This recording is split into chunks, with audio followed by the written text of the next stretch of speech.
na wale ambao haja zao umezikabidhi mikononi mwetu. Amen.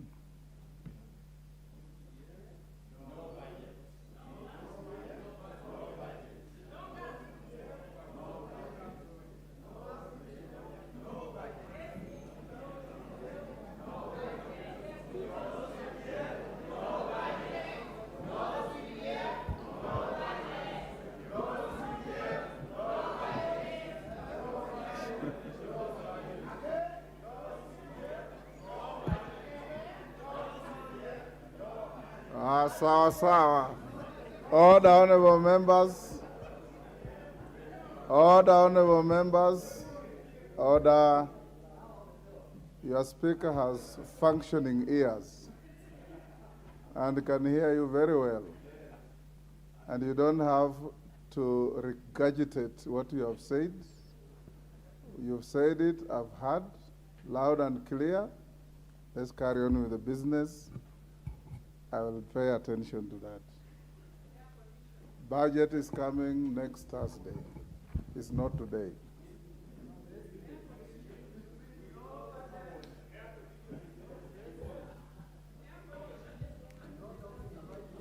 Order number 1, administration of oath. Order number 2, communication from the chair. Honorable members, I have a communication in relation to Sabina Chege, but it will come by about 3:15. So we can go on with other businesses. Order number 3, messages. Order number 4, petitions. Order number 5, papers. Majority Leader.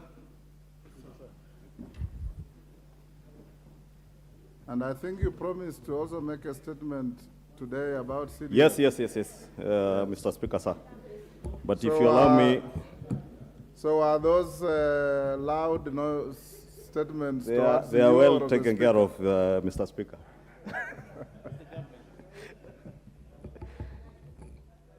Honorable Speaker, if you permit me to start with the normal Thursday statement. And to begin, Honorable Speaker, let me take this opportunity to thank members of the budget. Order, majority, we are on papers. Oh, papers? We are on papers.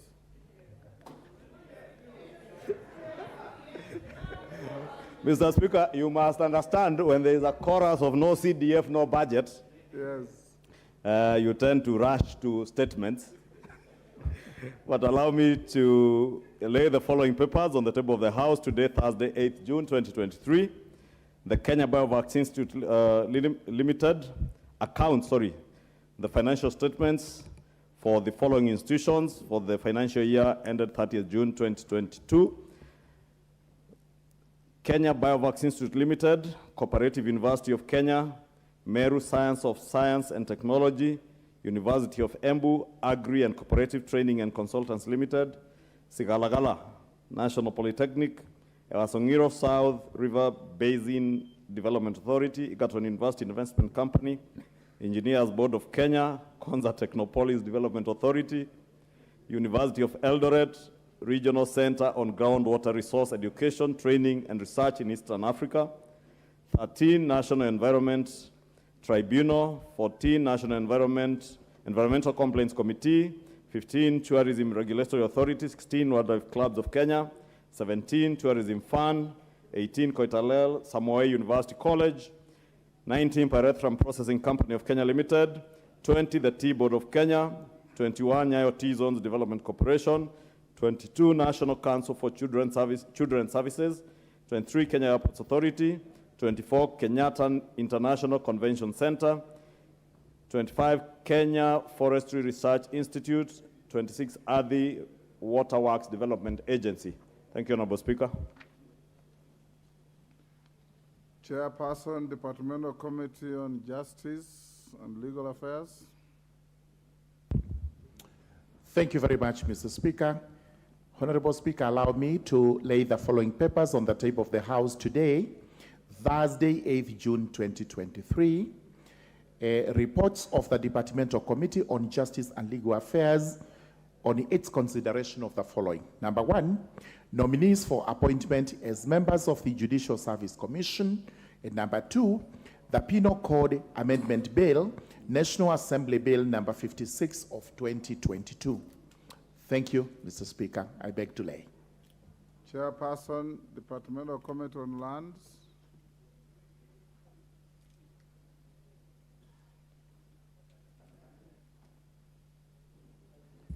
Thank you, Mr. Speaker. Honorable Speaker, I beg to lay the following paper on the table of the House today, Thursday, June 8th, 2023. Report of the Departmental Committee on Lands on its consideration of the Land Amendment Bill, National Assembly Bill number 40 of 2022. Thank you, Mr. Speaker. Next order. Order number 6, notices of motion. The Honorable Naomi Wako, CBS MP. Thank you, Mr. Speaker, sir. I move notice of motion. I beg to move. I beg to move notice of motion on urgent action to address the recent surge in road accident in the country. Aware that the National Transport and Safety Authority Act 2012 provides for the establishment of the National Transport and Safety Authority, NTSA, further aware that the authority, in line with the Section 4 of this Act, plays a critical role in ensuring the provision of safe, reliable, and efficient road transport service. Concerned that there has been an alarming surge in road accidents in the recent past, resulting in loss of lives, injuries, and damage to properties. Further concerned that the authority has not effectively and fully performed its functions of regulating safe and reliable transport service, especially in dealing with public service vehicles. Noting that poor maintenance of motor vehicles and lack of proper regulations are leading contributors to the marked increase in road accidents. Deeply concerned that the school-going children are increasingly becoming victims of these road accidents, recognizing that it is the responsibility of the authority to ensure adherence to the road traffic rules and to establish systems and procedures for and oversees the training, testing, and licensing of drivers.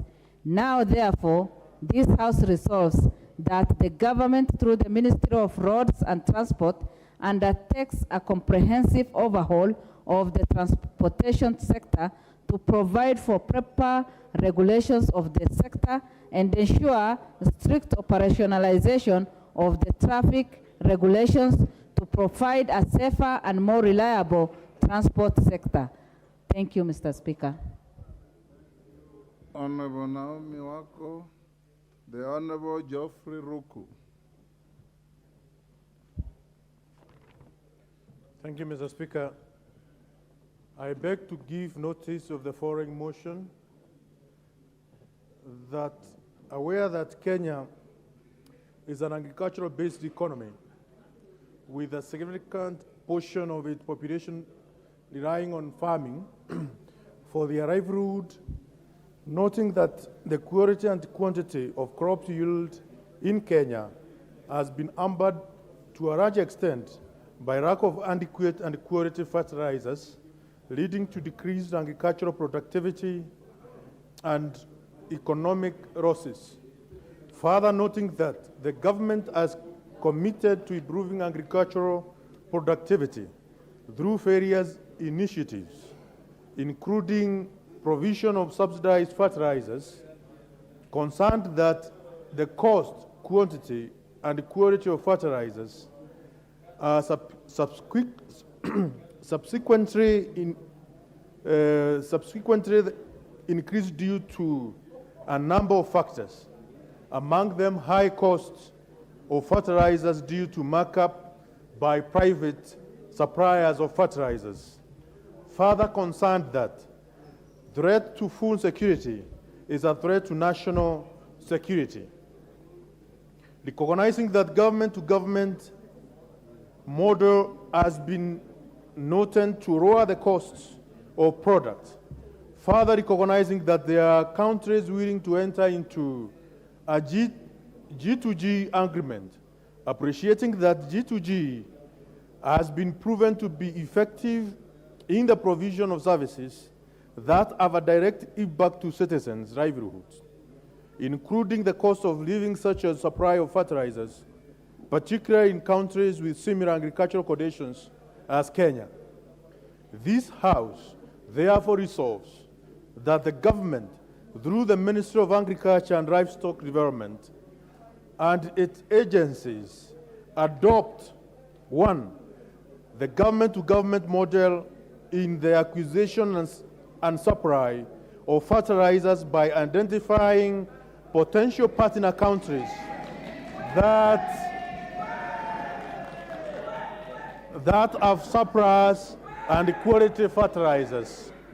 2, a comprehensive program of government-to-government acquisitions and distribution of fertilizers through, among others, Kenya Farmers Association, Kenya Tea Development Agency, Coffee Board of Kenya, Kenya Planters Cooperative Union, Kenya Grain Growers Cooperative Union, Pythagorean Board of Kenya, among others, for increased agricultural productivity. Thank you, Mr. Speaker. Honorable Ruku, the Chairperson, Departmental Committee on Justice and Legal Affairs. Thank you very much, Mr. Speaker. Honorable Speaker, I beg to give notice of the following motion. That taking into consideration the findings of the Departmental Committee on Justice and Legal Affairs in its report on the vetting of nominees for appointment as members of the Judicial Service Commission, laid on the table of the House on Thursday, 8th June 2023, and pursuant to the provisions of Article 171(2)(h) of the Constitution and Section 8(1) of the Public Appointments Parliamentary Approval Act 2011, this House approves the appointment of the following members of the Judicial Service Commission, JSC. Number 1, Ms. Caroline Zilani Kingoku Ajoga, and number 2, Honorable Isaac Kiprono Ruto, EGH. Thank you, Mr. Speaker. Thank you. Next, order clerk. Hold on.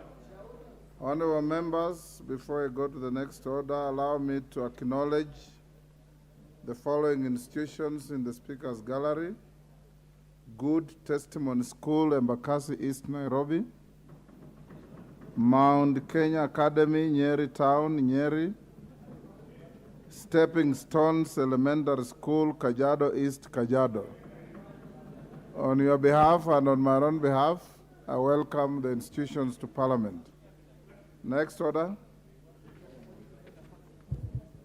Order number 7, questions and statements. Majority Leader. Statement.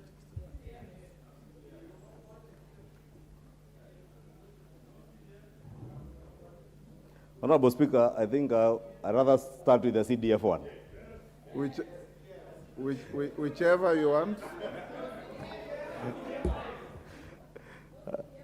I think in the interest of attention for members, Honorable Speaker, allow me to start with a statement from the National Treasury on CDF, funding of National Government Constituency Development Fund, NGCDF, and the National Government Affirmative Action Fund, NGAF.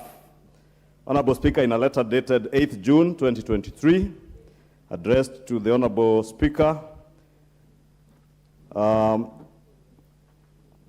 they say reference is made to our letter, their letter, referenced AG 1351, Volume 4, 76, dated 24 January 2023, and wish to update the House as follows on the status of NGCDF and GAF disbursements. 1, National Government Constituency Development Fund, the NGCDF fund was allocated 47.2 billion shillings in the financial year 2022-2023. The National Treasury has so far disbursed Kenya shillings 18 billion. In addition, a further disbursement of 5 billion shillings is being processed to be released on Friday, that's tomorrow.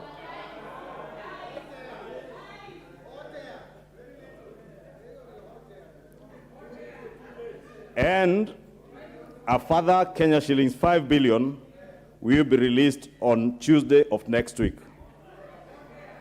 This brings the total disbursements to Kenya shillings 38 billion.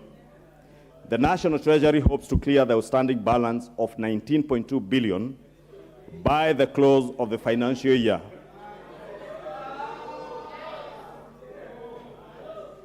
The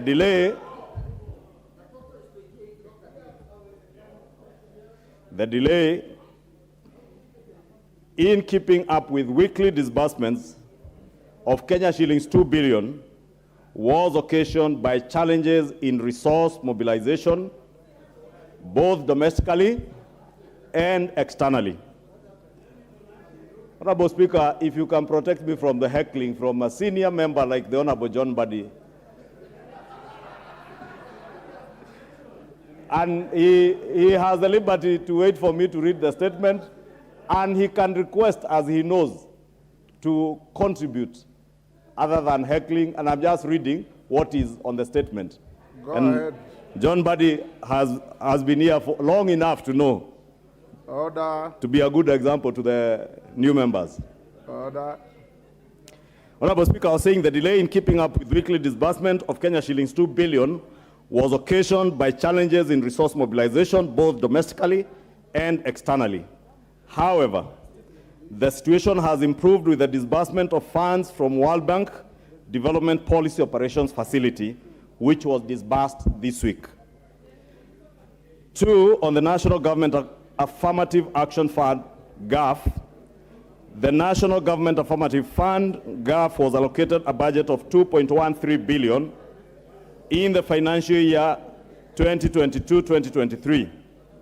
The National Treasury has so far released 50% of this allocation, an amount of 1.065 billion, and is in the process of disbursing the balance of 1.065 billion, constituting the balance of the 50% before the end of this financial year. And as I said, beginning with disbursements tomorrow and Tuesday of next week. Honorable Speaker, it is also worth noting that the National Treasury, in keeping with the commitment made before IBEC and to the nation earlier this week, late last week, and the commitment this week to disburse to our county governments, that from today, Honorable Speaker, the National Treasury has released funds and is releasing funds going to our county governments. In conclusion,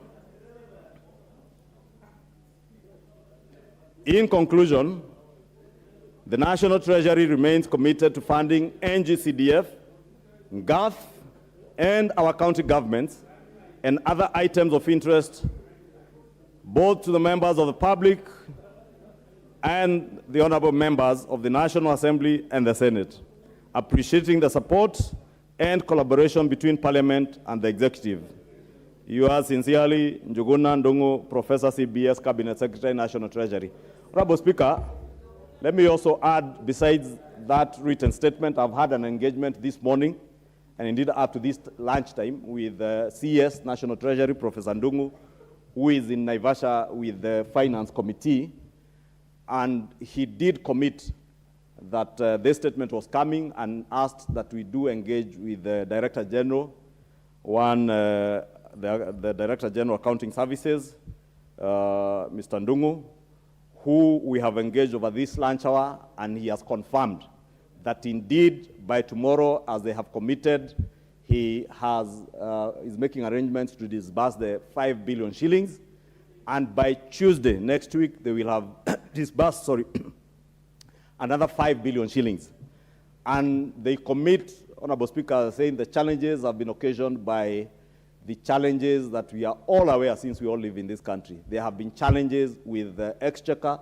There has been challenges with receivables in government, Honorable Speaker, and therefore he has committed with the support that they have now received from the World Bank on that facility that they have, and the tax collections they have made, they continue to mobilize. They will be able to disburse all of CDF, and no amount of CDF for this financial year will be carried forward to the next financial year.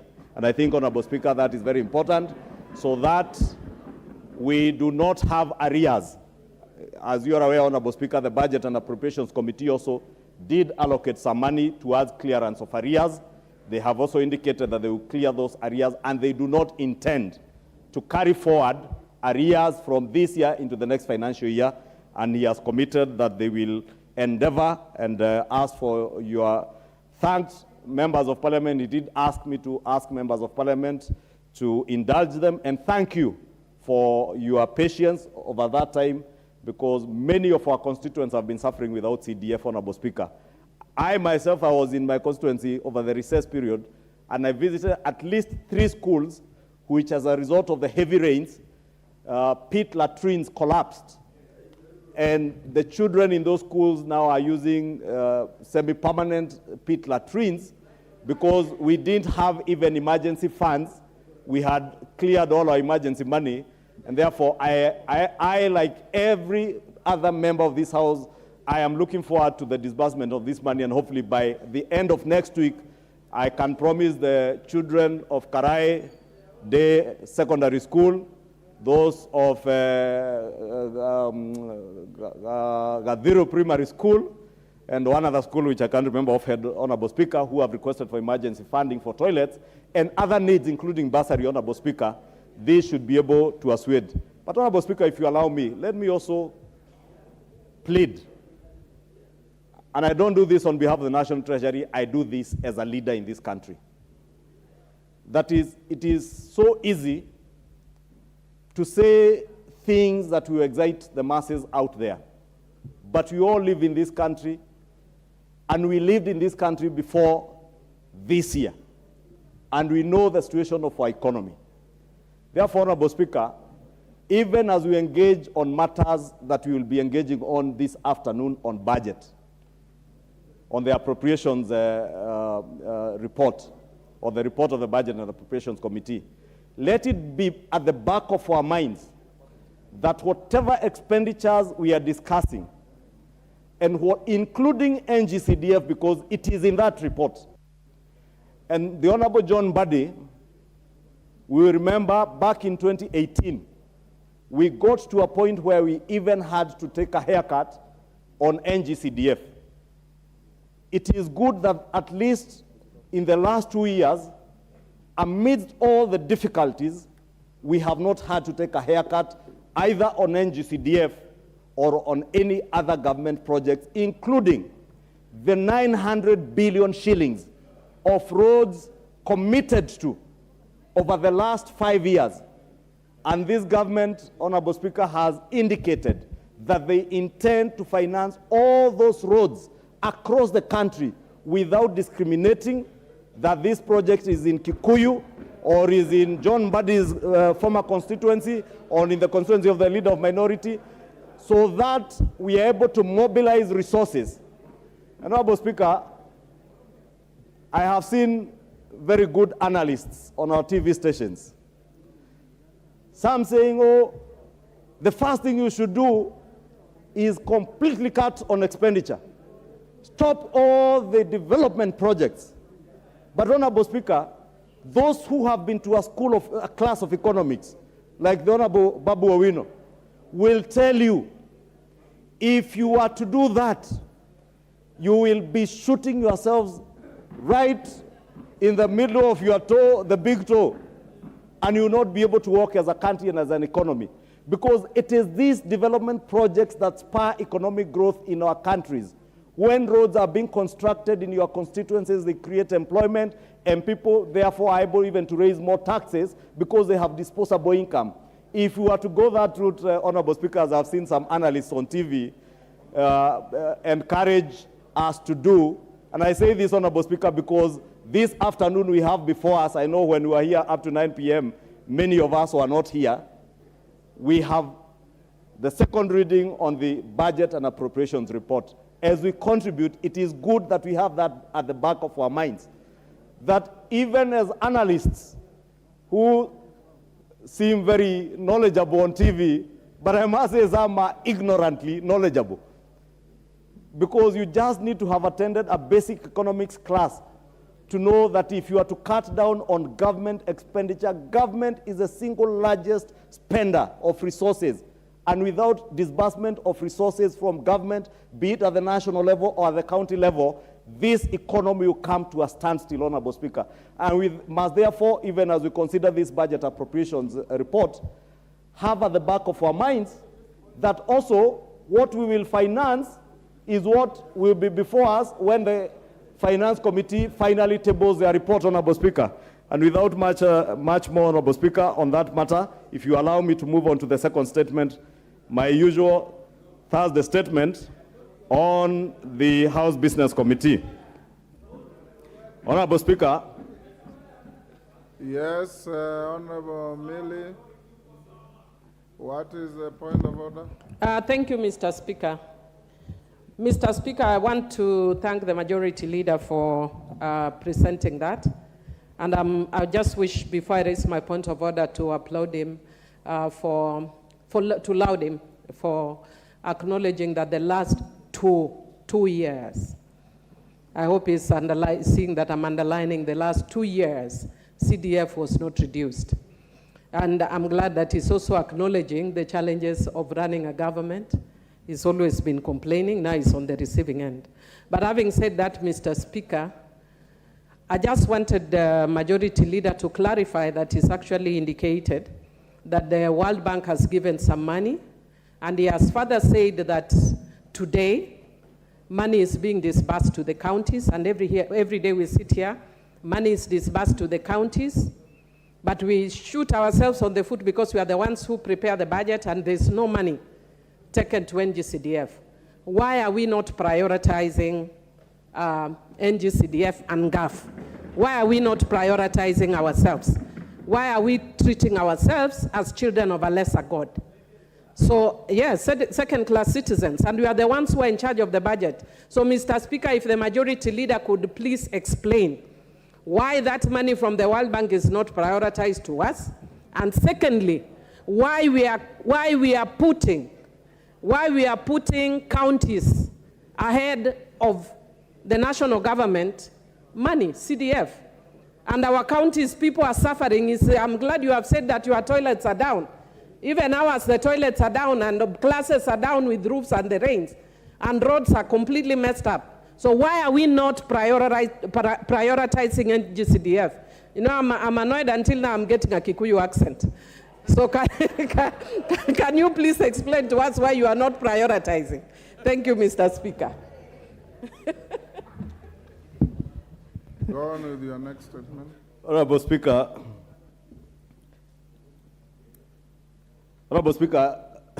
Millie says she's getting a Kikuyu accent with prioritizing. But NGCDF, in fact, I've just seen Mr. Ndungu is watching, and he's just sent me a text saying NGCDF and GAF, today we are funding the 5 billion, and next week. So he's actually disbursing today, but it will hit the accounts of the board tomorrow.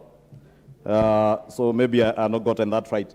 But as Millie has asked, Honorable Speaker, it is indeed true. Prioritization is with NGCDF and money to the counties. As I've indicated, counties are being funded, and NGCDF is second. Therefore, that, Honorable Speaker, I think is clear that there is that prioritization. And lastly, Honorable Millie, I am yet to run any government. Hopefully, after William Ruto finishes his term, probably myself and the Honorable Speaker will have the opportunity to run a government. I am now oversighting one. Honorable Speaker, allow me now to move to the usual statement on behalf of the House Business Committee. Order, that statement on CDF is self-explanatory. The only person who raised the issue was Robert Mbui. After he finishes his second statement, I'll give you 2 minutes to make a comment and close it there. Thank you, Honorable Speaker. I wish to welcome all members again, once again, back to the after the long recess. On the same matter, Masara? Mr. Speaker, for the first time I've heard the majority leader calling the President of the Republic of Kenya, William Ruto. Do you are in any way trying to tell us that you have removed other titles now that you are discussing CDF, Mr. Ichungwa? It is quite out of order for you, the leader of majority, not to use all the titles somebody has earned. So it seems things are not right with the majority leader. Thank you, Mr. Speaker. Order. That is a most frivolous point of order.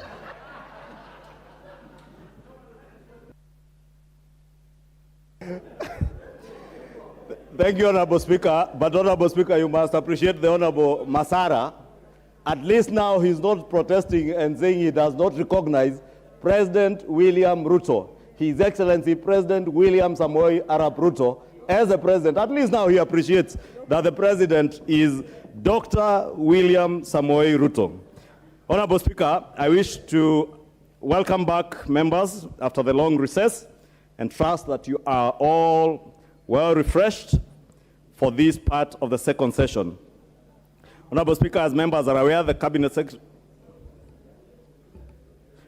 Secretary for Education, the Honorable Ezekiel Machogu, CBS, appeared before the National Assembly plenary to answer questions on education matters yesterday, Wednesday, 7th June 2023. I would like to thank members for their continued active participation in this process. With regard to the business for next week, Honorable Speaker, the House Business Committee has scheduled debate on special motions on consideration for a nominee for appointment as the Director General of the National Intelligence Service and 2 nominees for appointment as members of the Judicial Service Commission for next Tuesday. The House is also expected to continue with the debate on the second reading of the Statute Law Miscellaneous Amendments Bill 2022 and the following motions should they not be concluded today. 1, the general debate on the report on the consideration of the budget estimates of revenue and expenditure for the financial year 2023-2024 and the medium term. 2, report on the ratification of the amended Nairobi Convention and the protocol for the protection of marine and coastal environment of the Western Indian Ocean from land-based sources and activities. 3 is a report on ratification of the Kigali Amendment on the Montreal Protocol on the substances that deplete the ozone layer. 4 is a report on ratification of the Bamako Convention on the ban of the importation into Africa and the control of transboundary movement and management of hazardous waste within Africa. And 5, report of the Kenyan delegation to the Parliamentary Dialogue on United Nations Convention Against Corruption, UNCAC, and Global Parliamentarians Against Corruption, GOPAC Annual General Meeting. Honorable Speaker, at the conclusion of the general debate on the budget estimates of revenue and expenditure for the financial year 2023-2024 and the medium term, the House will also consider the annual estimates in the Committee of Supply during the week. On Thursday, 15th June 2023, the Cabinet Secretary for National Treasury and Economic Planning, Professor Njuguna Ndongo, CBS, will make a public pronouncement of the budget highlights and revenue-raising measures for the financial year 2023-2024 and the medium term as communicated by the Honorable Speaker on Tuesday, 6th June 2023. The House Business Committee shall reconvene on Tuesday, 13th June 2023 to schedule business for the rest of the week. Honorable Speaker, in accordance with the provisions of Standing Order 42A, 5 and 6, I wish to convey that the Cabinet Secretary for Labor and Social Protection is scheduled to appear before the House on the afternoon of Wednesday, 14th June 2023 to respond to the following questions. One question number 088 of 2023 by the member for Konoin constituency, the Honorable Brighton Yegon, MP, regarding the welfare of Kenyans working in Saudi Arabia and efforts geared towards regulated licensing of recruiting agencies. Two, question number 089 of 2023 by the member for Yatta constituency, the Honorable Robert Basil, MP, regarding incorporation of senior citizens into the older persons cash transfer scheme. Three, question number 090 of 2023 by the member for Konoin constituency, the Honorable Brighton Yegon, MP, regarding formulation policy framework to support children whose parents or guardians are incarcerated. Four, question number 091 of 2023 by the member for Machakos County, the Honorable Joyce Kamene, MP, regarding the plight of orphans, widows, and widowers in the country. Five, question number 092 of 2023 by the member for Kirinyaga County, the Honorable Njeri Maina, MP, regarding the effectiveness of Inua Jamii program since its inception. And finally, question number 160 of 2023 by the member for Kiambu constituency, the Honorable Mashua Waithaka, MP, regarding eligibility of cancer survivors being registered as persons with disabilities. Honorable Speaker, in accordance with the provisions of Standing Order 42A, 5, and 6, I wish to convey that the Cabinet Secretary for Lands, Public Works, Housing, and Urban Development is scheduled to appear before the House on the same afternoon of Wednesday, 14 June 2023, to respond to the following questions. One, question number 084, 2023, by the member for Mwingi Central, the Honorable Gideon Muliungi, MP, regarding resurveying and correction of titles for parcels of land in Mui Coal Basin, adjudication, survey, and title deed issuance for parcels in Mwingi East Sub-County, bordering Tana River County. Two, question number 085 of 2023 by the member for Mwingi Central constituency, the Honorable Gideon Muliungi, again, regarding the high mast security lighting project undertaken in Mwingi Town. Three, question number 086 of 2023 by the member for Saboti constituency, the Honorable Caleb Amisi, MP, regarding the governance and administrative structures of Kwale International Sugar Company, ownership status of property, land reference number 5004/30/R, and also number 27742. Four, question number 087 of 2023 by the member for Laisamis constituency, the Honorable Joseph Lekuton, MP, regarding Laisamis constituency and county boundaries.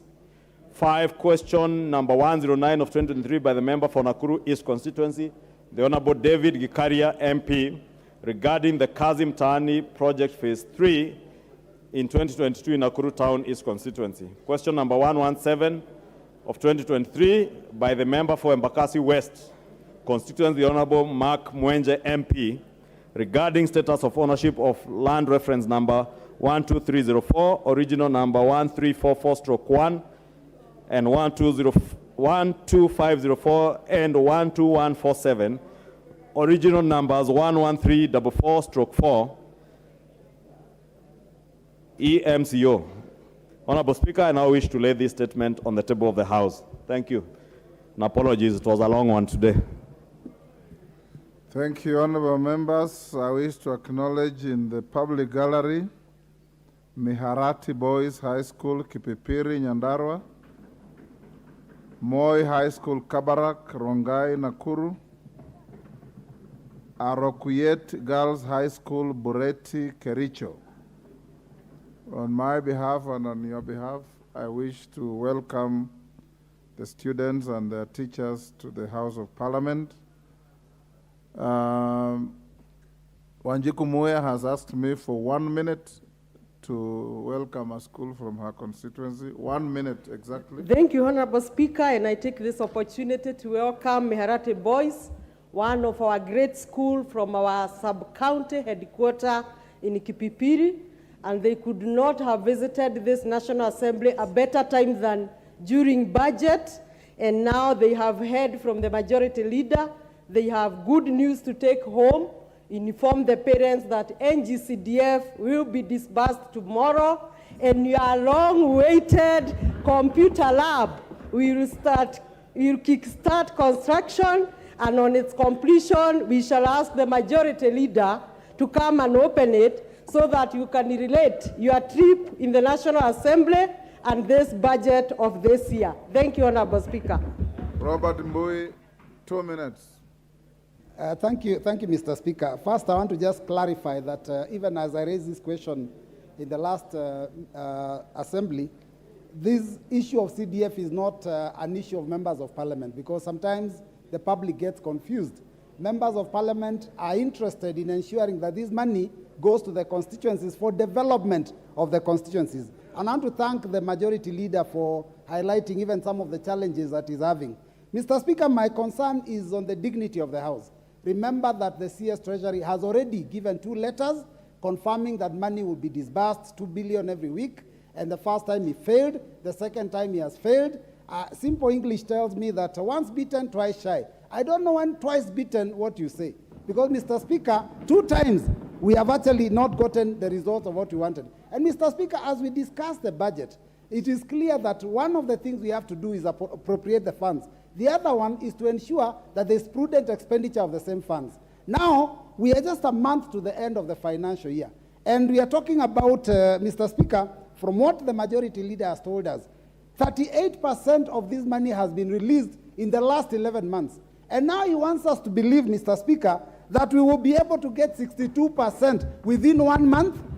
Mr. Speaker, I want to propose as follows, Mr. Speaker, because we are the ones dealing with the budget. And, Mr. Speaker, if for 11 months we have not been able to get the funds for this financial year for National Government Constituency Development Fund, GAF, and also the counties, maybe we suspend the debate on the budget until this money hits our accounts. Then we can come back. You can call us on Saturday, you can call us on Sunday, any day we can come and continue. But let us give them an opportunity to put the money in their accounts, because what they are telling us they'll do in a month, they can do in a day if they are willing to do that. Mr. Speaker, I propose no CDF, no budget. No money for counties, no budget. More GAF, no budget, Mr. Speaker. Honorable Robert Mbui, you brought a very noble request. I would have easily said, go and talk to the Treasury. I directed the majority leader to bring you a response, which he has brought. And they said they are disbursing the money. The debate on the budget is ongoing, and the question will not even be put today. We have up to next week. So I want to encourage you that that extremist position is unhelpful, and that we do not encourage it. When we reach the order, we carry on with the debate. Robustly debate as you always do. A budget statement will be presented to this House on Thursday. It falls within the period within which the majority leader has said money will be disbursed. What I thought you'd be negotiating is that when the money is disbursed, I don't know what the regulations say, that when the end of the financial year truncates every expenditure, you ring-fence that money to carry on with the programs. If it is safe, then you need not worry. Then I encourage you to engage with the majority leader, and if you have any issues, you can refer to me, because I have constantly gone beyond my duty of call as your speaker to engage the Treasury, to disburse even funds for your mileage claims, for those who get mileage, for your subsistence, and for other things that encourage us to run the House. So I want you to also be fair and patient, and I thank you for raising the issue, because it has elicited a response that looks positive. It may be inadequate, but it's positive.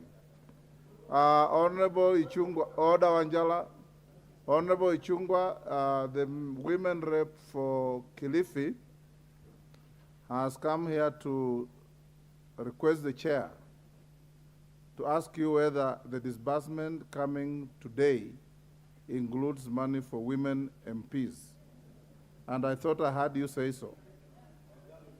So, Honorable Mbeyu, your question is answered. I will, I'm not encouraging any debate on this. Honorable Mbeyu, take your seat, please. He has said he spoke for CDF and women money as well, so you don't need to speak to it. Take your seat. Take your seat. Order. Honorable Mbeyu, when the speaker tells you to take your seat, you gracefully take your seat.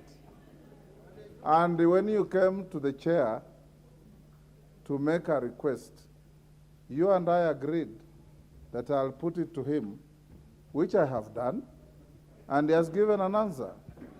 Now you are reneging on what we just agreed, and that is not being honorable. So I want to... Next order. Next order. Order number 8, motion, general debate on the proposal to Parliament to consider amending the Constitution and the standing orders. Question to be put. Order, honorable member, take your seat. I'm putting the question on this matter.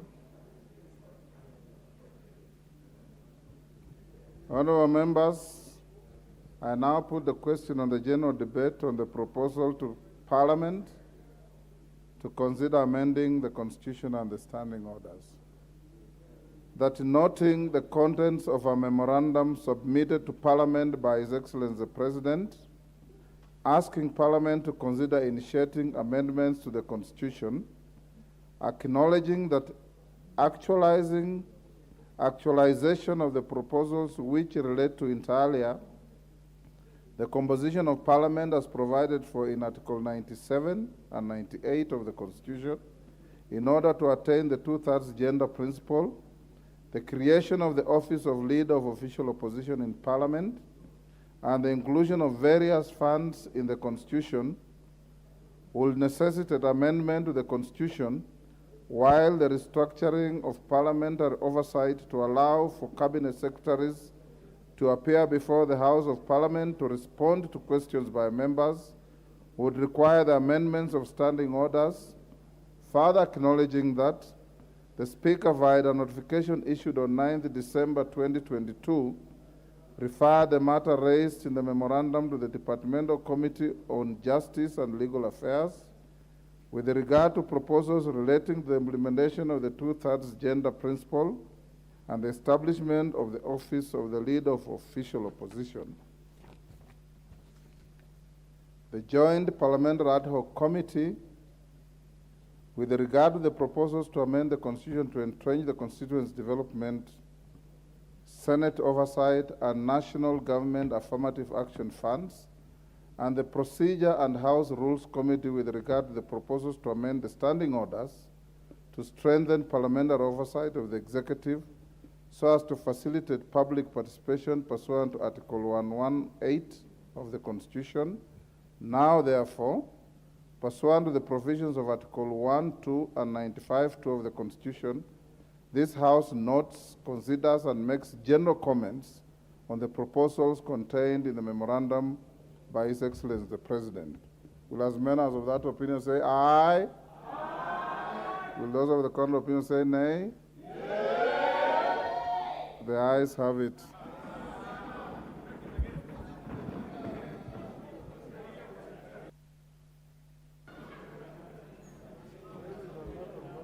Order number 9, motion, consideration of the budget estimates for the financial year 2023-2024, general debate, day 2, resumption of debate. The member for Wajir North was on the floor, and you have a balance of 4 minutes. Thank you, Mr. Speaker. If I may proceed from where I was interrupted yesterday in supporting the budget appropriation report, I want to say that the budget estimate entrenches equitable and sustainable equitable tax and equity and sustainability in both tax and expenditure. Mr. Speaker, this was first seen and actually last seen during Kibaki's term in the Vision 2030 and the Economic Stimulus Program. And most of these are fundamental principles in our Constitution. Mr. Speaker, it is critical the situation of fiscal management in our nation that has been built over time since independence. The failure to rationalize the two tiers of government, both national and county government. Mr. Speaker, I can't listen. I can't hear. There's too much noise.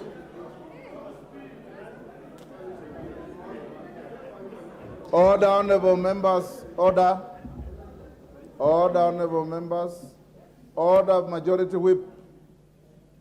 Will you take your seats?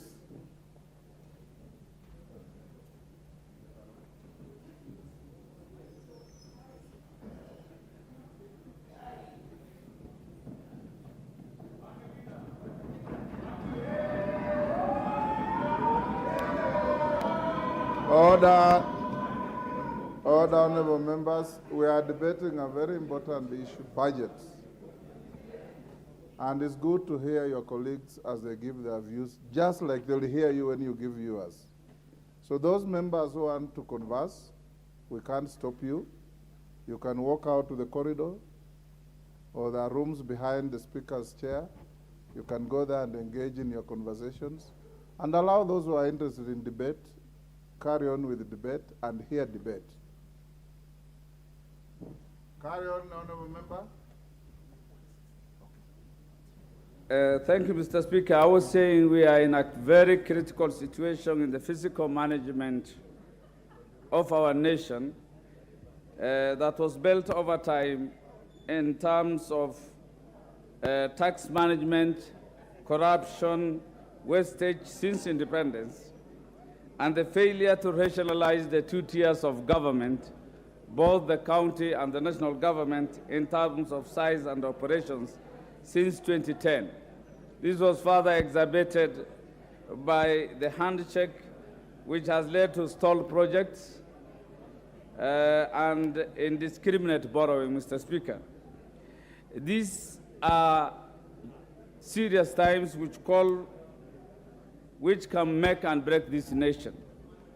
We are in a very hard situation, and this demands for our collective support of all to find a sustainable situation, Mr. Speaker.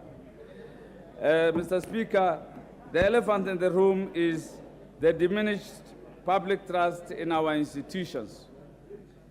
In regard to grievances largely emanating from inability to tame economic indiscipline, inequity, marginalization, discrimination in terms of investment and use of public resources, corruption in all forms, and public resource wastage.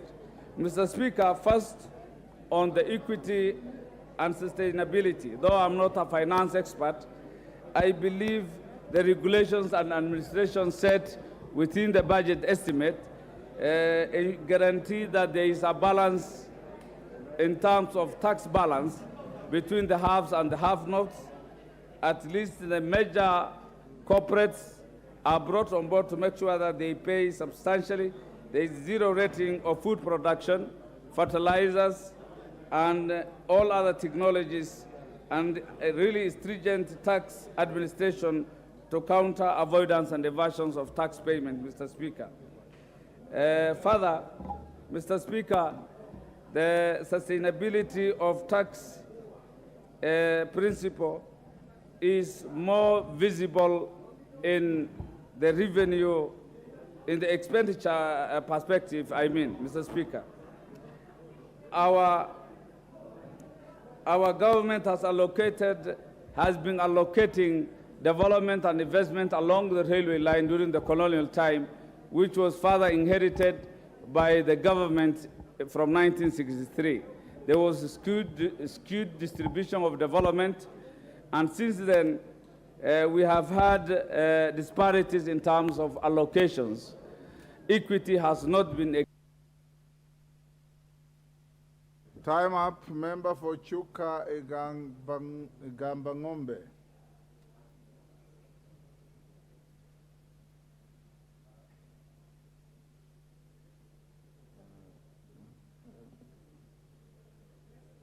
Patrick Mwiga. Thank you, Mr. Speaker, sir. Mr. Speaker, I like to support this report on the 23rd, 24th financial year budget estimate as tabled by the Budget and Appropriation Committee. Mr. Speaker, the Budget and Appropriation Committee report proposes to increase the allocation to health sector from shillings 140 billion to shillings 141 billion for the financial year 23-24. This support, Mr. Speaker, will build a progressive, responsive, and a sustainable healthcare system for accelerated attainment of the highest standards of health for Kenyans. Mr. Speaker, this will guarantee a healthy, productive, and globally competitive nation for sustainable economic growth and development. Mr. Speaker, in order to realize this, the committee remains committed to the actualization of UHC, that is universal health coverage, through implementation of the National Social Health Insurance Scheme. Mr. Speaker, we want to move NHIF from being an insurance scheme to a social scheme so that we can be able to cover all Kenyans under the UHC program. Mr. Speaker, the Committee on Health is focused on ensuring Kenyans access quality health services through consistent supply of health commodities. We have had issues at KEMSA, Mr. Speaker, and we are working on that. We have really worked on that to make sure commodities reach Kenyans, to enhance capacity for human resource for health, to provide integrated health information system and the social insurance to targeted vulnerable households. In an effort to change bias from curative to preventive and promotive health, the government is focused on strengthening primary health care through resourcing the primary health facilities, establishment of primary care networks, and strengthening community health services. This, Mr. Speaker, means we want to move this country more from concentrating on curative to preventive and promotive so that we can be able to save on the money that is spent on curing diseases that we can prevent, Mr. Speaker. It's against this backdrop that the committee approved shillings 1 billion allocated to recruitment of 44,444 community health volunteers. We will steer the revitalization of primary health care in the country. Mr. Speaker, in establishing the community health networks, we need community health workers who will be looking at households, communities, so that we can be able to detect diseases and health problems in the community as they arise, Mr. Speaker. Mr. Speaker, the proposed budget for financial year 23-24 is prepared based on the better approach, that is a bottom-up economic transformation model for the KWANZA government that sets out the administration priority program, policies, reforms to be implemented attentive. The agenda is geared towards economic turnaround and inclusive growth and aim to increase investment in 5 sectors, Mr. Speaker.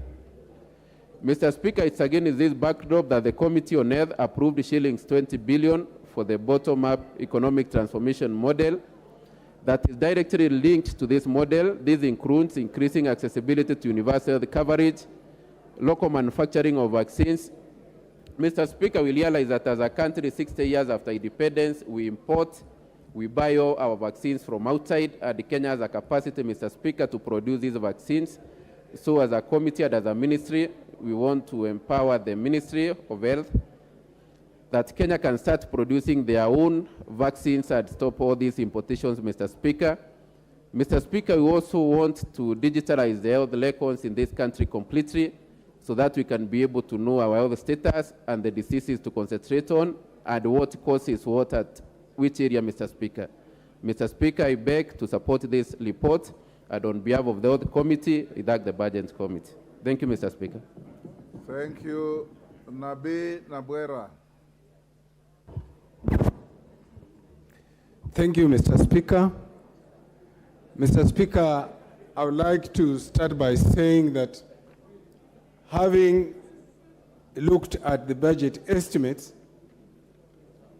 2023-2024, and Mr. Speaker, noting that I am a member of first the Education Committee and the Public Accounts Committee, are various issues to raise. Mr. Speaker, the first issue I want to raise is that when I look at this budget, at the backdrop of having only one teacher by JSS class, and that instead of increasing more money to the education sector, we are doubling money in the office of the president. We are doubling money in NIS vote. We are doubling money, Your Excellency, Mr. Speaker, in the office of the Deputy President. I have problems that we are not being sensitive to the Kenyan child.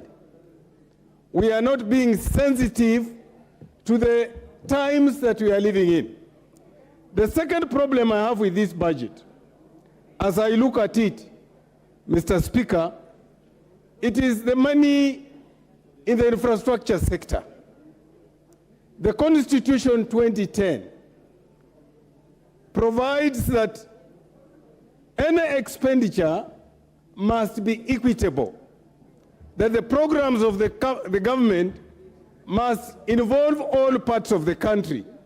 When I look at the money that is going to fund infrastructure, it is going to fund infrastructure in particular sections of the country at the expense of the others. The question I keep on asking, are these people paying tax or not? The third point, Mr. Speaker, on this budget is in the energy sector. Mr. Speaker, I come from a constituency where 37 educational institutions are not provided with electricity, despite the fact that this House passed a motion indicating that all schools, all educational institutions must be provided with electricity. When I look at the budget lines, I don't see my constituency and other constituencies whose schools are not provided by electricity catered for. Mr. Speaker, I'm persuaded to think today, unless advised otherwise, that the increase in the money for defense indicates that then as a government, we are encouraging the problem in the Rift Valley. We are actually funding bandits. If not, what reason do we have to increase money for defense at the expense of the Kenyan child? Mr. Speaker, I come from a constituency that has been marginalized in development for many years. There is a road called C44, which connects 5 counties, Uasin-Gishu, Kakamega, Bungoma, Trans Nzoia, and partly Nandi. Looking at this budget, this road has been that road has been launched 4 times, twice by Kibaki, twice by the Jubilee government, and even the current president, when he was the deputy president, he came to launch the road at Panpepa. Today, when I look at the budget estimates, there is no single cent for C44. Are we not Kenyans? Mr. Speaker, I have an issue of land. And when I look at this budget, I get concerned. The other day, I saw a letter from the CS Treasury asking for the Minister of Lands to exercise 2 forests. And when I look at this budget, there is provision for those 2 forests. Unfortunately, for the squatters living in Manzini Forest in Tarbo and squatters living in Mautuma Centro, who are given land in 1992, they have not been provided for. What kind of country is this where we marginalize a section and provide for another? Mr. Speaker, I would like to support the estimates with amendments at the right time. Thank you. Thank you. Order, honorable members. Allow me to stay this debate and go back to order number 2 and deliver the following communication. An update on the replacement of the Deputy Minority Whip. Honorable members, you will recall that on Thursday, 4th May 2023, I issued a communication on the replacement of the Deputy Minority Whip. In that communication, I did guide the House that the communication received from the Minority Party with regard to the replacement of the Honorable Sabina Chege as the Deputy Minority Whip was incomplete when viewed against the requirements of Standing Order 20A. Consequently, I granted the Minority Party a period of 30 days within which to convey the appropriate communication on the replacement of its Deputy Minority Whip, if it so wished. I now wish to update the House on further developments that have taken place with regard to the matter since my communication of 4th May 2023. Firstly, honorable members, my office is in receipt of letters dated 4th May 2023 from the Jubilee Party terminating the membership of the Honorable Kanini Kega and the Honorable Sabina Chege MP. The letters are addressed to the Office of the Registrar of Political Parties and the Speaker of the National Assembly. In relation to the said termination, my office has further been copied in correspondence from the Office of the Registrar of Political Parties dated 8th May 2023, requesting for particulars from the Jubilee Party on the process leading to the termination of the membership of the Honorable Kanini Kega and the Honorable Sabina Chege. Secondly, my office was copied in correspondence dated 2nd June 2023 between the Jubilee Party and the AZIMIO La Umoja One Kenya coalition. In the correspondence, a Mr. Nelson Zuya, who signed off as the national chairperson of the Jubilee Party, requested the Speakers of Parliament to refrain from effecting changes to the leadership of Parliament and committee membership pending the determination of a dispute between the party and the AZIMIO coalition. Thirdly, and of most importance, on 31st May 2023, my office also received a letter from the leader of the Minority Party, the Honorable James Opio Wandai, MGH MP, communicating the election of the Honorable Member for Embakasi West, the Honorable Mark Mwenje, MP, as the Deputy Minority Whip. In his letter, the leader of the Minority Party conveyed that the election was done at a meeting held by the Minority Party on Tuesday, 30th May 2023. Further, the leader of the Minority Party indicated that the letter was a follow-up to his earlier letter dated 6th April 2023, which notified the Speaker of the removal of the Honorable Sabina Chege MP as the Deputy Minority Whip. Members, take your seats. The nearest seats. The nearest seats.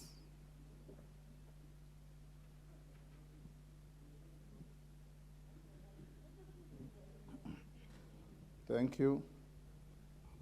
Honorable members, in keeping with the requirements of Standing Order 20A, the letter from the leader of the Minority Party, accompanied by minutes of the meeting at which the removal and replacement of the whip was done, and a record of the membership of the Minority Party present at the meeting, suffices to effect the changes sought by the Minority Party. Fourthly, honorable members, my office has also been served with a court order issued on Tuesday, 30th May 2023, in Kiambu High Court petition number E-025 of 2023. The parties to the matter in question are the Association of Friends of Youths and Women as the petitioner, and the Speaker of the National Assembly, the Clerk of the National Assembly, the National Assembly itself, and the Attorney General as respondents.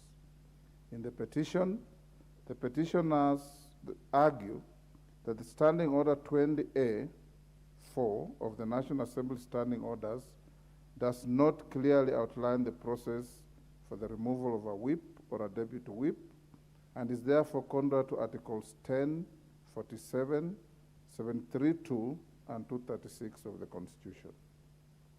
For the benefit of members, the orders issued by the court in the matter are as follows, and I quote, that the application is certified as urgent, that pending the hearing and determination of the application, conservatory order be and is hereby issued suspending the implementation of the decision to remove Honorable Sabina Chege from the office of the Deputy Minority Whip in the National Assembly as communicated by the first respondent on 4th May 2023. That the applicant petitioner to serve the respondents within 7 days from the date hereof. That the respondents to file and serve their respective responses within 7 days of being served by the applicant and petitioner. That the mention on 14th June 2023 for parties to confirm compliance and take further directions from court number 2. Honorable members, the Constitution has distributed sovereign power to the 3 arms of government in a very deliberate manner. Through a robust system of checks and balances, the Constitution has granted each arm sufficient powers to discharge its mandate and defend itself from unwarranted intrusion from either arm at the same time. For government to work in a harmonious fashion, each arm ought to refrain from inordinately wading into the internal affairs of its counterparts. With regard to the affairs of the legislature, the executive may make general legislative proposals, but Parliament is solely vested with the mandate of enacting laws.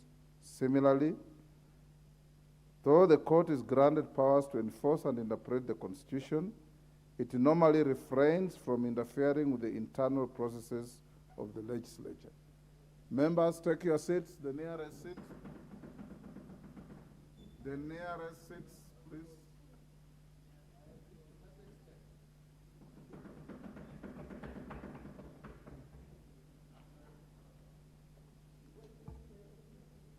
Article 165(6) of the Constitution grants the High Court supervisory jurisdiction over any person, body, or authority exercising a judicial or quasi-judicial function. In line with the dictates of this article, the courts have all along distinguished the legislative role of Parliament from its administrative and quasi-judicial functions. Order, Honorable Mbade and Sabina Chege.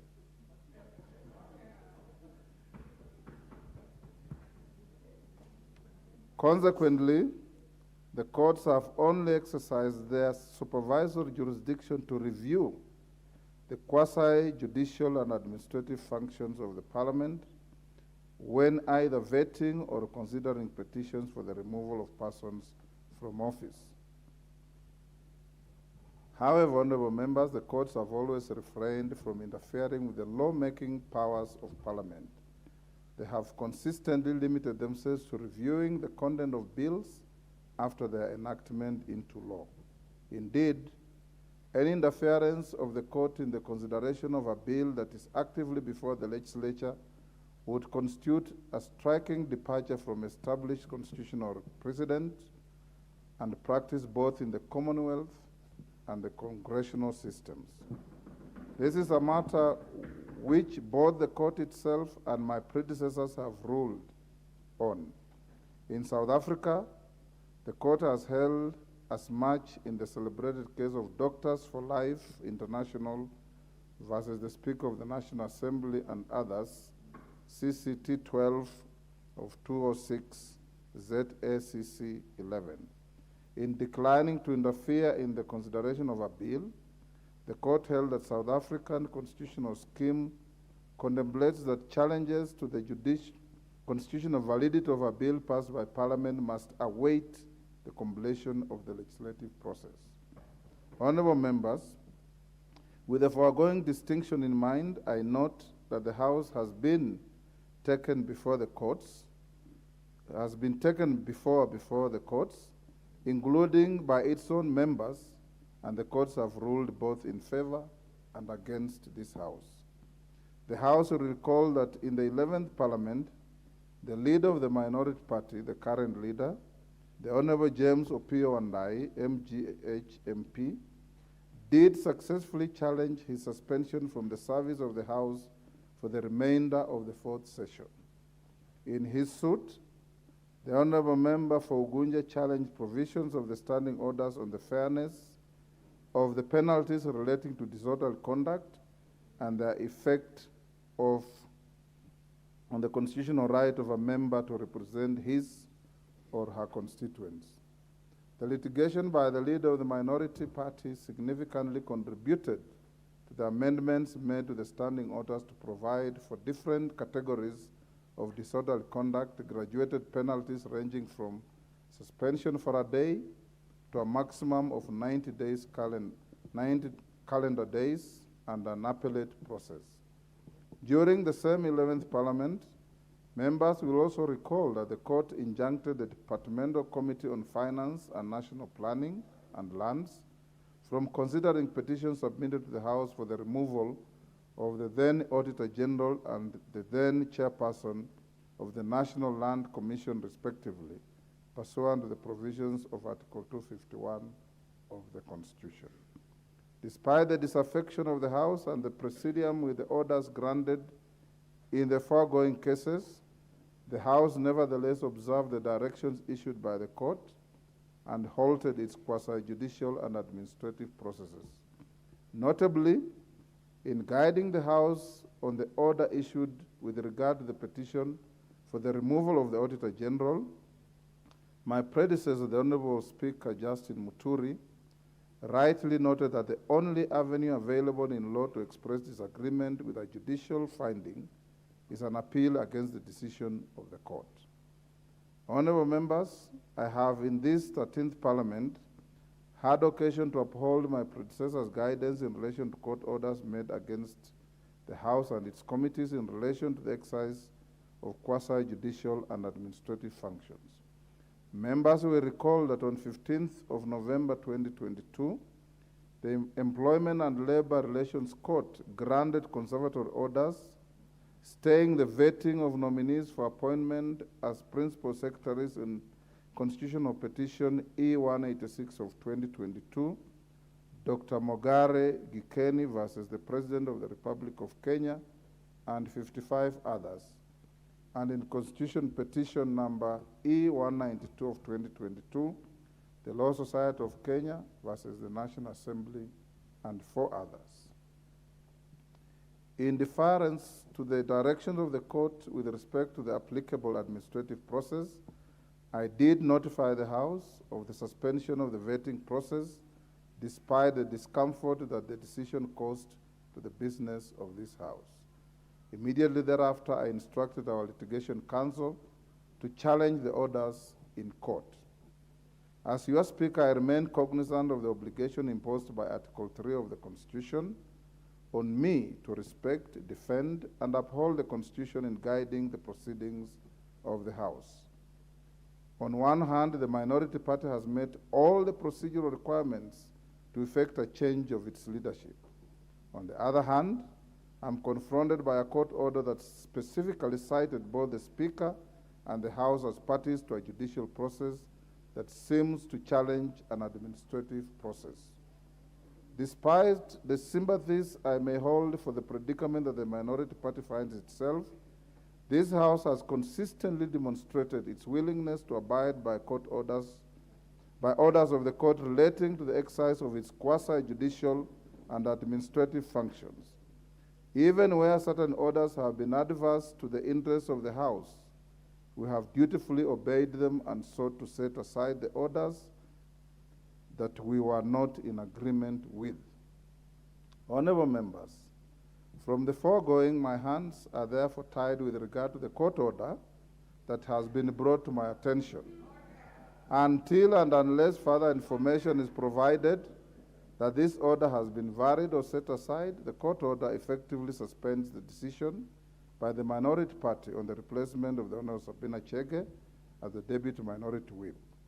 As a seasoned legislator and experienced party leader myself, my heart sinks whenever I see a dispute that may be resolved through internal dispute resolution mechanisms being referred to in an adversarial court system. In my experience, court battles may be counterproductive and may ultimately destroy long-standing political relationships. I encourage the minority party and the Jubilee Party to seek an amicable resolution of whatever it is that may be the bone of contention with the coalition and between the members of its constituent party. I am confident that an amicable resolution of the issues shall positively contribute to the continuity of the business of the House and its vibrancy. In issuing my communication of 4th May 2023, I did guide that I was hesitant to recognize the Jubilee Party as a parliamentary party despite its meeting the threshold prescribed under the standing order. At this stage, I am still hesitant to recognize the party.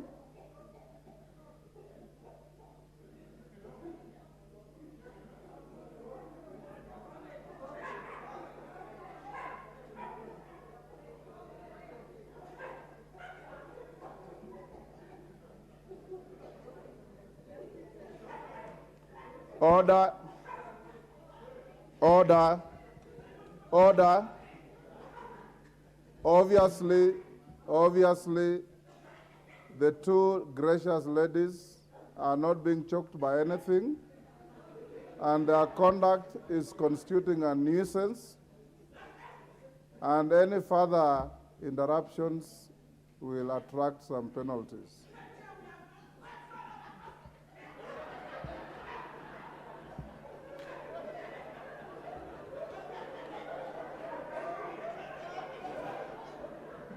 Honorable members, in the current situation persists and provided with all relevant particulars by the Jubilee Party, I may have no choice but to recognize the party. In the meantime, what is available to Honorable I have ruled that you have procedurally followed every step and have no difficulty with your decision to remove your deputy whip.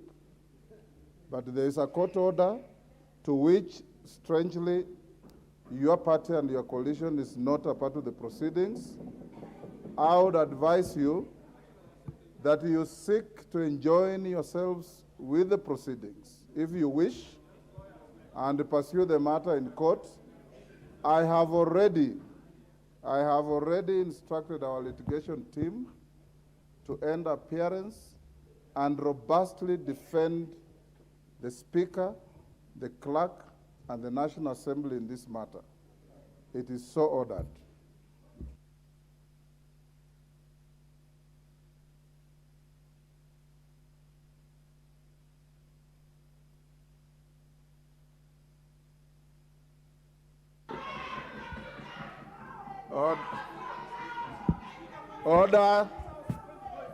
Order. Order, Honorable Millie and Honorable, you will leave the chamber. Honorable Millie. Order.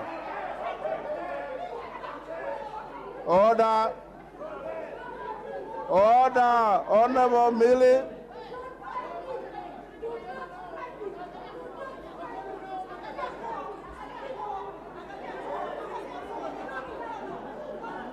Order. Order. Order. Order.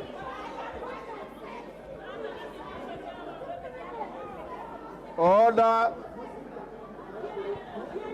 Order.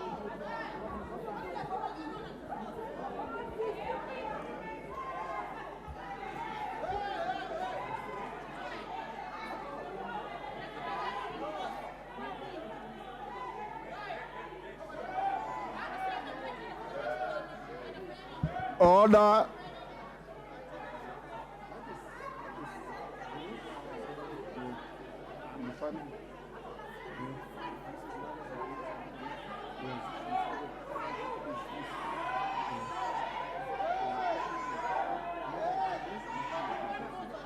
Order. Order. Order, honorable members. Order. Order, honorable members.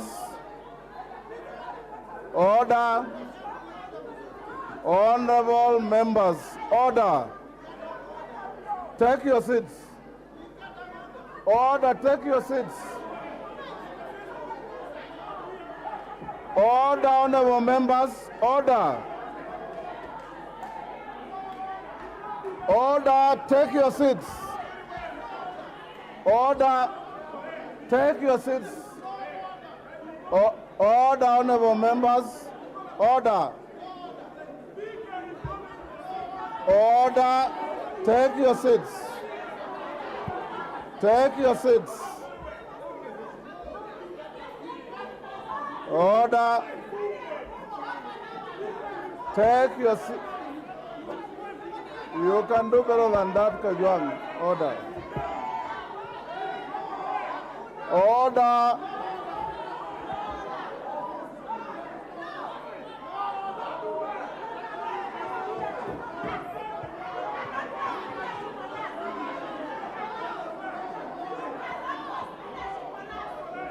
Order.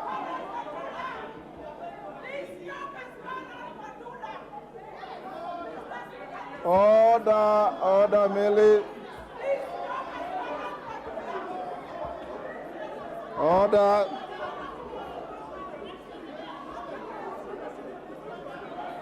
Order.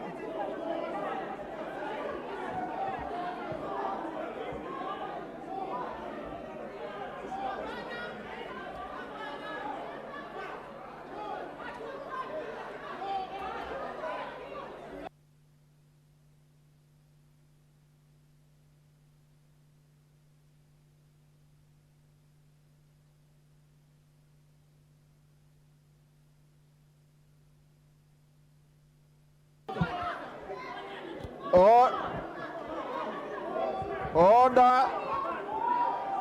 Order. Orderlies, I order Honorable Rosa Buyu and Honorable Millie Odhiambo to leave the chamber. Honorable Rosa Buyu and Honorable Millie Odhiambo, you are ordered to leave the chamber. You are ordered to leave the chamber. Honorable Rosa Buyu and Honorable Millie Odhiambo, you leave the chamber. Order. Honorable Rosa Buyu and Millie Odhiambo will leave the chamber.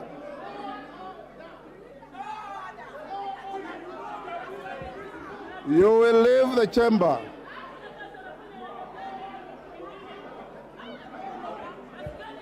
Yes. Sergeant? Yeah? Order.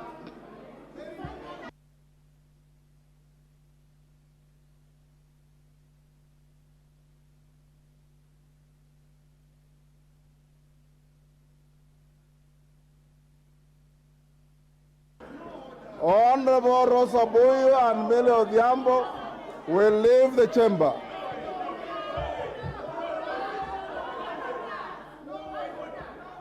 Sergeant, will you ensure the two members are out of the chamber?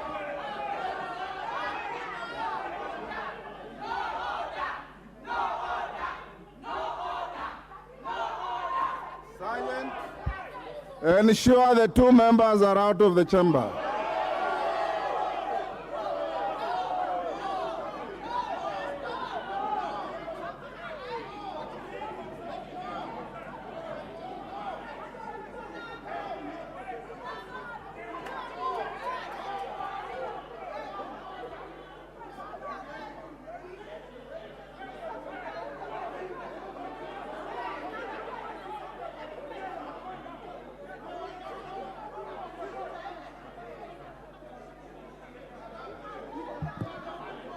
Sergeants, enforce the order of the chair, Sergeant.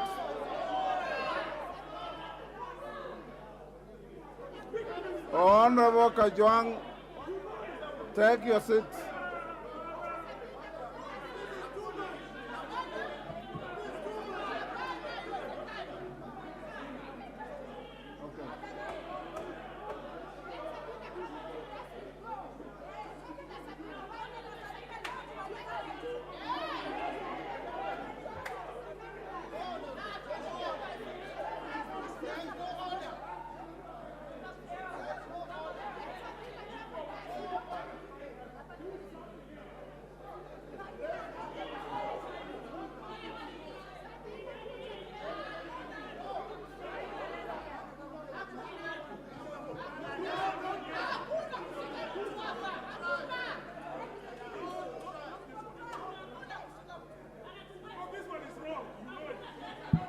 Order, honorable members.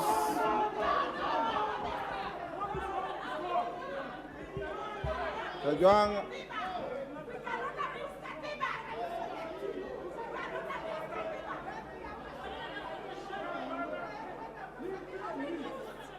Honorable Sergeant, can you enforce the order of the chair?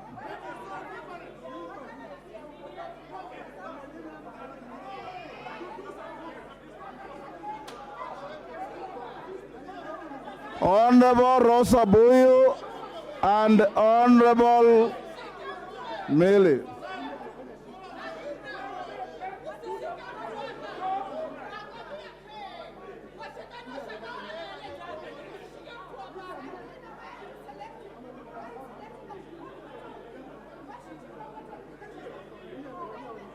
Order, honorable members.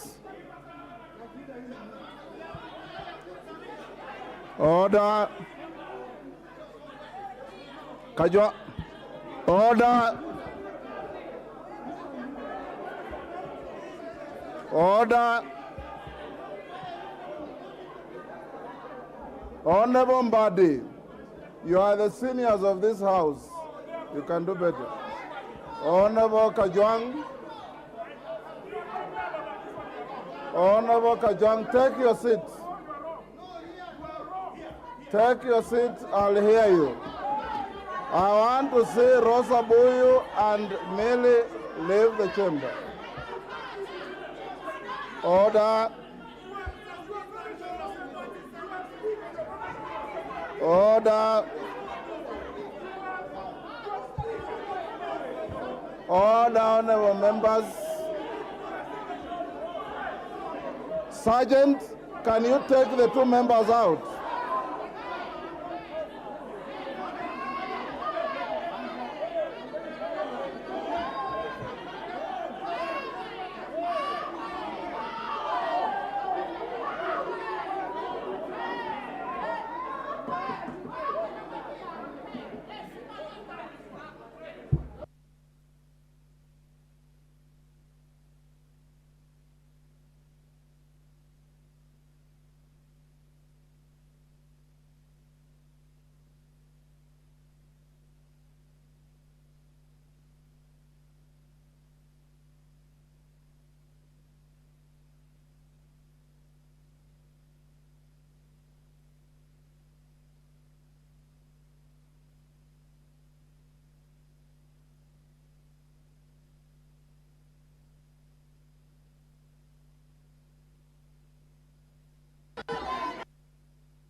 Sergeant, will you take out the two suspended members?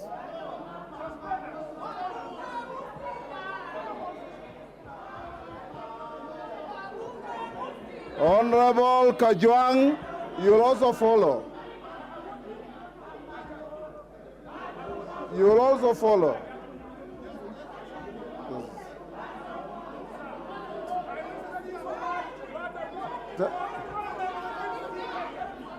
Sergeant.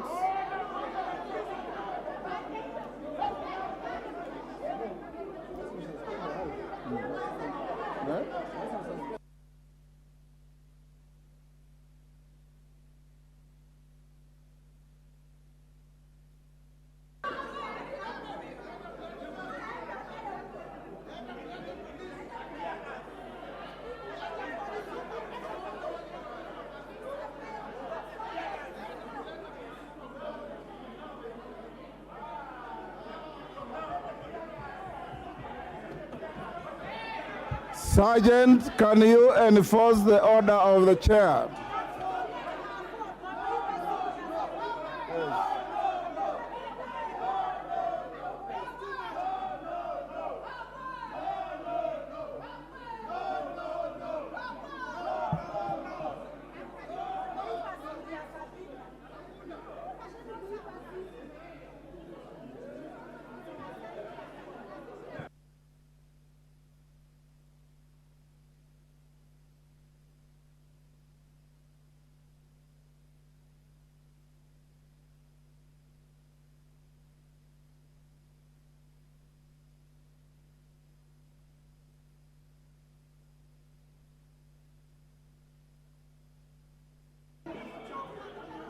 Order, honorable members, order. Order, honorable members. The House will take a short recess of 15 minutes. Lower the mess, and the House is suspended for 15 minutes.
Order, honorable members. Take your seats. Take your seats.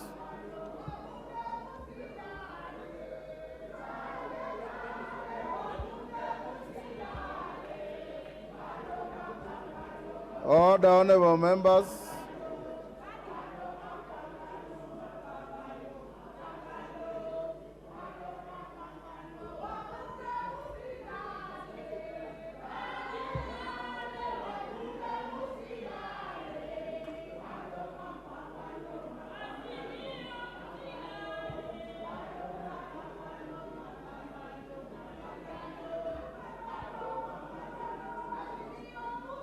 Badi, call me Wandai.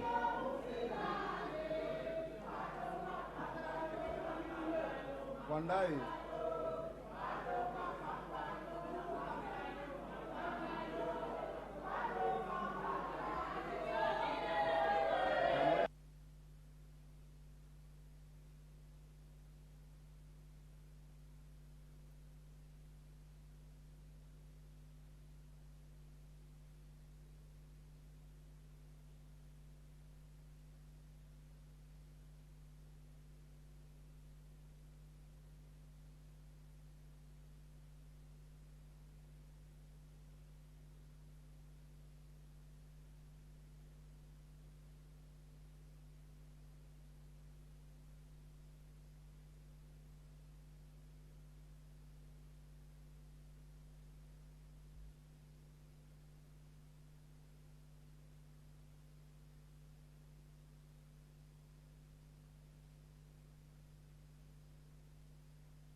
What is your advice?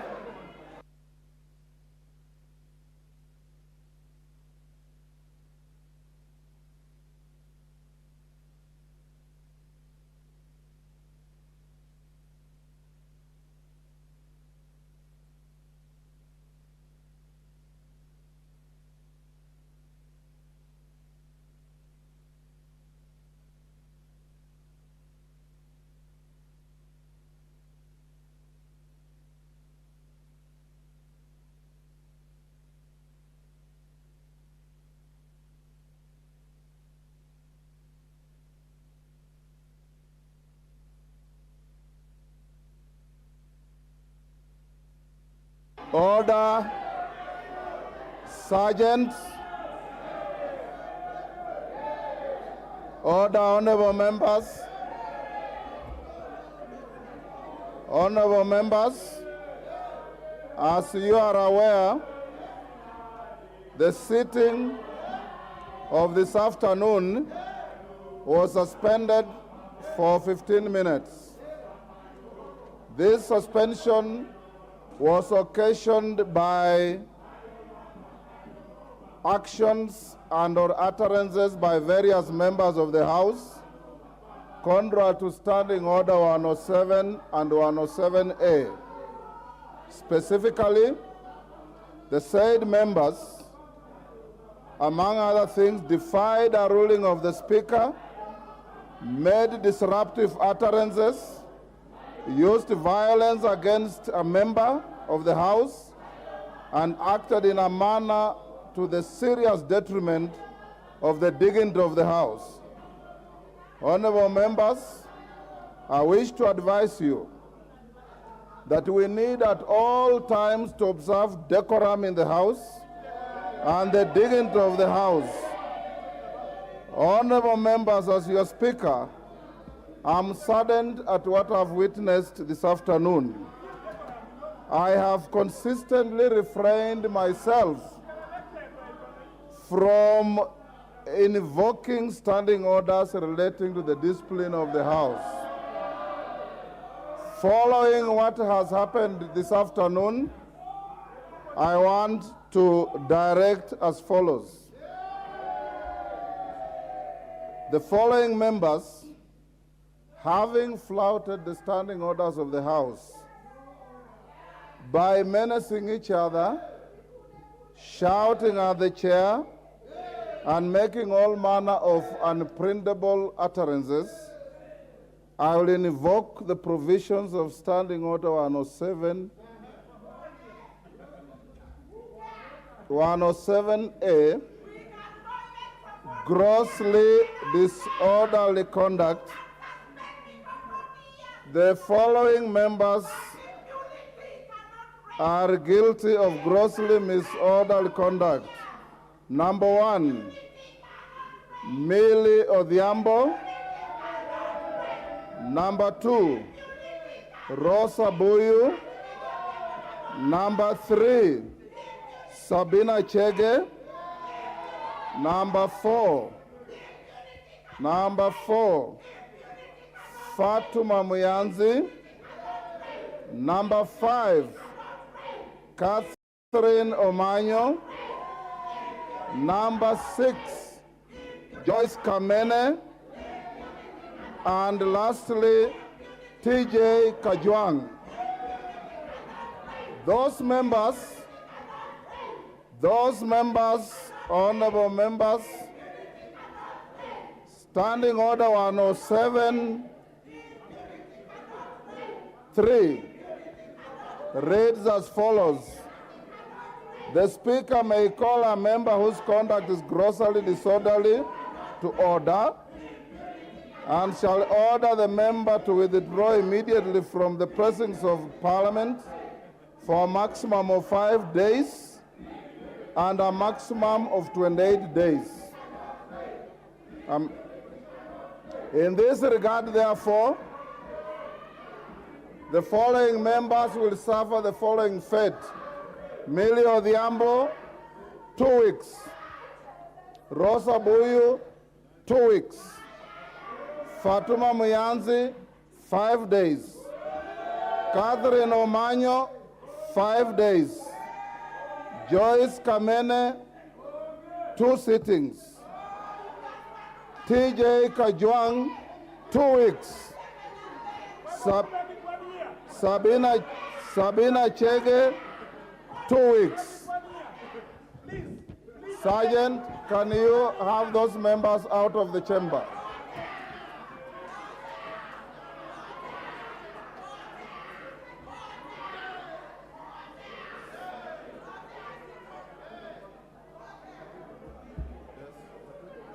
Yes. What's the point of order? Murugara? Thank you. Thank you very much, Mr. Speaker. Mr. Speaker, we were in the middle of debating the motion on the budget estimates. And most of the members have spoken, and they're in agreement and in support.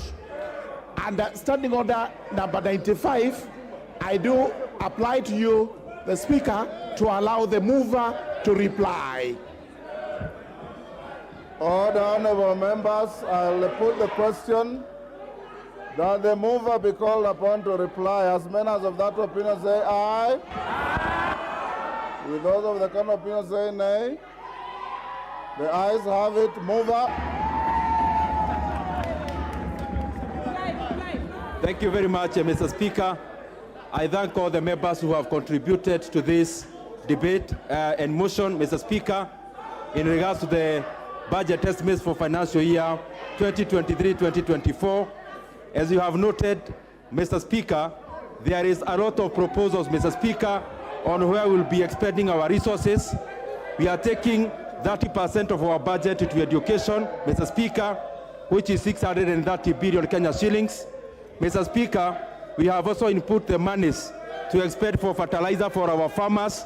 Mr. Speaker, we have also allocated 3 billion Kenya shillings that will go into finishing the ongoing ESP markets, Mr. Speaker, and many much more, Mr. Speaker, proposals. Mr. Speaker, I have listened to members, Mr. Speaker, and benefited from their opinions and contributions. What I want to assure all the members is that we'll make sure that this budget and these estimates, Mr. Speaker, will be implemented to the letter so that we continue serving the people of Kenya through this budget. Mr. Speaker, also, in terms of policy, we will endeavor to do the best, Mr. Speaker, because as members are aware, the budget itself, that is government spending and government expenditure, accounts for only around 22% of our GDP. And therefore, even in regards to, Mr. Speaker, the policy, we will continue serving the people of Kenya to make agriculture viable for our farmers, to streamline, Mr. Speaker, our education, and to put all the resources into various value chains. Mr. Speaker, I thank all the members. I thank you, Mr. Speaker. I thank the National Treasury. I thank the membership of Budget, all the departmental chairs, Mr. Speaker, and all the members of this House from both sides. And Mr. Speaker, having said that, I beg to reply.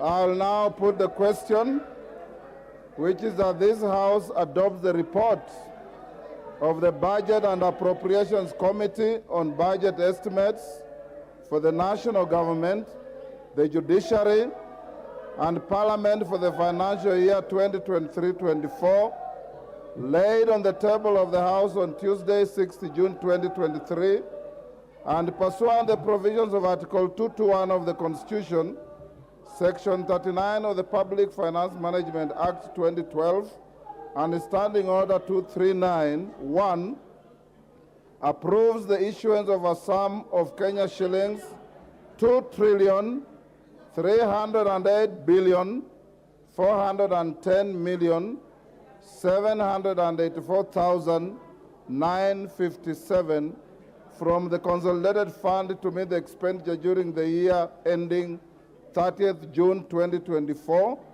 in respect of the votes contained in the first schedule to the order paper subject to paragraph 3, Committee of Supply.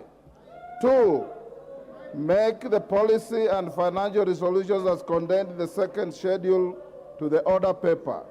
3, orders that the Speaker do now leave the chair to facilitate the consideration of the said budget estimates with respect to each vote and program in the Committee of Supply as contemplated under Standing Order 240, consideration of estimates in the Committee of Supply. Will as many as of that opinion say aye? Aye. Will those of the contrary opinion say nay? The ayes have it.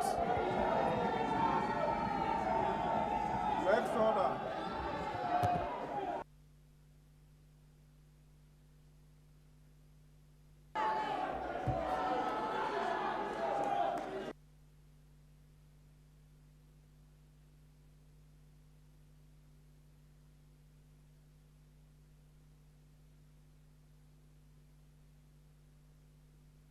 The next order. Order number 10. Order, honorable members, order. Order, honorable members, take your seats. Take your seats. Honorable members, you very well know the rules that apply and govern divisions. You have not observed the rules and you have no capacity to call for division in this matter. Next order. Next order. Order number 10, motion, ratification of the amended Nairobi Convention and the protocol for the protection of the marine and coastal environment of the Western Indian Ocean from land-based sources and activities. Chairman, Departmental Committee on Environment, Forest and Mining. Yes, sir. Honorable Speaker, I beg your indulgence because the Chair, Environment, yes, is not in the House, and therefore beg to adjourn that particular motion until a time when the chair was engaged elsewhere, Honorable Speaker. We beg your indulgence and order the House to step down that business for today.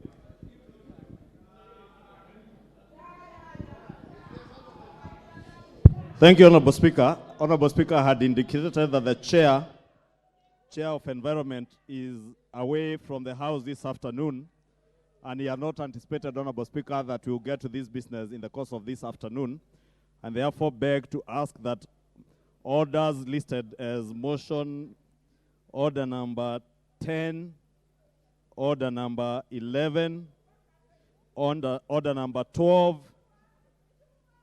be stepped down this afternoon, Honorable Speaker, since the chair who would have moved those had requested for time out this afternoon. Thank you, Honorable Speaker.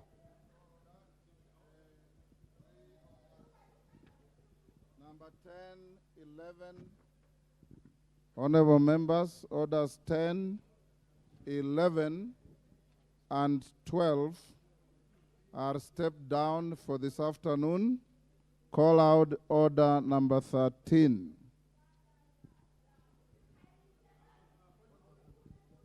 Order number 13, motion, report on the United Nations Convention Against Corruption and Global Parliamentarians Against Corruption meeting.